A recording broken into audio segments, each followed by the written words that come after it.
Being an adult who doesn't have their own place yet and the rent prices are so high, I'm probably not moving out anytime soon. My room is the closest thing I'm going to get to my own apartment. That's why I like to take pride and joy into my space, making it somewhere I'm comfortable to just spend time, do the things I like, gaming. Whatever I like to do, majority of it is done in my room. I live in a big family home and it's the only place I kind of get privacy, so it only makes sense to invest my money in tech, furniture, gadgets, whatever I need to make this room the best it possibly can be. This is now my second room that I've built and I've get so much love on TikTok. The videos go viral every time I post my room, so I think it's only right for me to show you guys how to actually rebuild your room into your personal space and make it the best it possibly can be.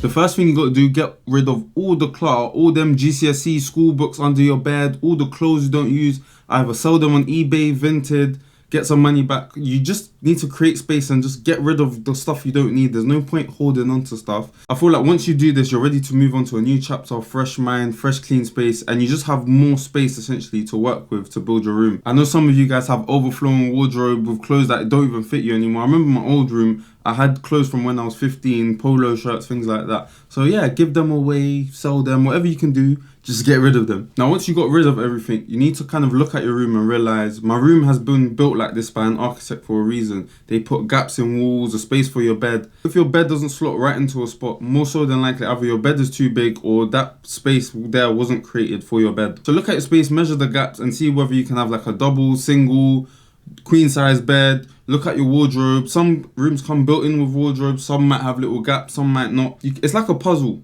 You have to kind of fit things where they were. Every room needs a bed and a wardrobe. So those are the first two things you should be prioritizing. And then you can kind of work with your space accordingly to see if you can fit, for example, a desk, a TV unit, whatever is your fancy basically. But I think majority of us are in the same position where we go to school or we're working from home.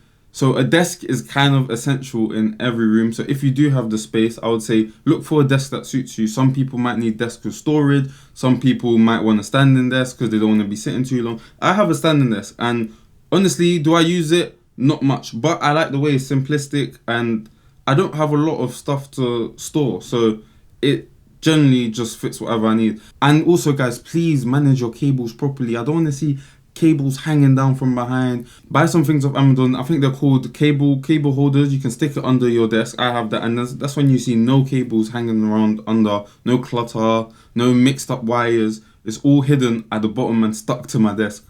Now when it comes to picking your monitor, you want to pick a monitor that fits whatever you need. If you know you are into gaming, you might want to look into OLED. If you know you are into, for example, editing, you want to get something with 100% color accuracy. Get whatever fits your fancy. If you want 28 inch if you have space, 32 inch if your desk is bigger. There's no right or wrong answer. You've just got to figure out what works for you. So what might work for me might not work for you. I currently have a Samsung Odyssey G5 32 inch. It's a gaming monitor and has 90% color accuracy. So when I am editing and I export straight from the monitor, sometimes I see the colors aren't the same as when I was editing on here. You also want to get a monitor arm. This essentially just holds your monitor up, allows you to put anything under, and gives you more of a cleaner look rather than having the little pole at the bottom. And you can't even put anything under the desk. Under the monitor, I have a monitor riser. I bought this off Etsy. It's like a wooden one. It's really nice. And I just store my laptop, SSD cards, whatever kind of clutter that will be lying around, I will just store it in there. It just gives me a nice space for my keyboard, my PlayStation pad, whatever I'm doing. There's a lot of space for me to kind of actually work with. And with the actual desk space, get a mouse pad. It's a lot nicer to use your mouse on the mouse pad compared to the desk. And get whatever keyboard, mouse, if you're a gamer or no, just get what fits you. There's no right or wrong. Just do your research and find what fits you. I'm also really big on sound. I've got these Edifier speakers. You can get any speaker, but I just like when I'm cleaning my room or when I'm chilling, gaming, the sound is there. It's proper nice. Like, it actually is better than it just coming from your laptop or your monitor. The audio quality is a lot better.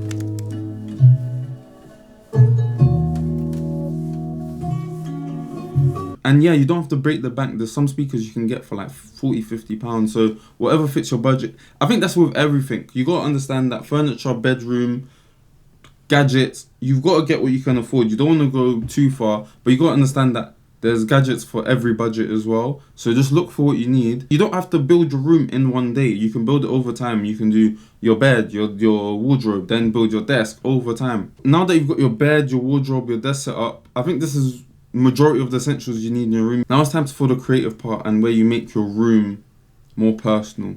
I think the best way to do this is with wall art.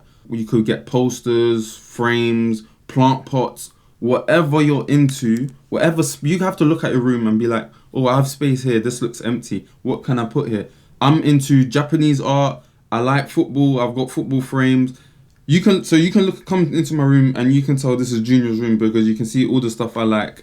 But don't go on Google and just type home decorations and then you see like a Nike plant and you just buy whatever.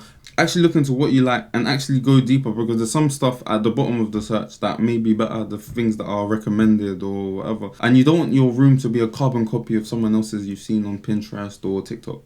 Some people also like to add a rug. I did have a rug, but I threw it away because it was so dirty. So I think I need to get a new one. But I do like my room without a rug. It just actually feels kind of bigger. So last but not least, all of our rooms come with these weird yellowish lights. And honestly, it just kind of ruins the vibe of your room. Get some LEDs, wall lights, monitor bars, control the color, and don't put the LEDs out in the open. I think that's what we used to do in like 2020. No, put them behind your monitor, put them behind your shelves, desk. When you do it like that, it kind of illuminates onto the wall and it looks cleaner. Everything looks cleaner, seamless. It doesn't look forced and tacky.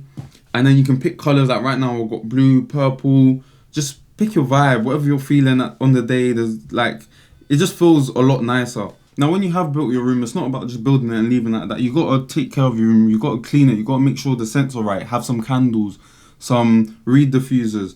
Clean your room once a week. This, not only is it good for your space, but it will actually teach you to be a man when you actually need to move out your house, because you're already accustomed to looking after a small room. So when you get your own apartment, cleaning your room, doing your laundry, things like that, you're just going to be so used to it, and you're training to be a man and live by yourself basically, and be more independent. I like the way like room content and people are taking more pride in their rooms. Before it was not the case. I used to be someone that never cared, clothes all over the place, different color furniture and everything, nothing matches.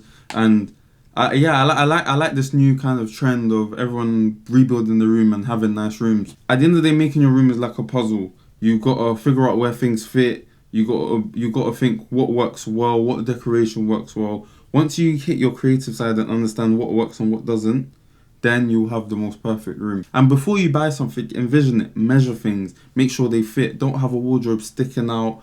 Don't have odd colors. Make sure you pick a color scheme before you start. Hopefully this was informative and helped you guys with your rooms. If there's any knowledge you guys want me to pass on or whatever, let me know. Thank you guys for watching. Peace.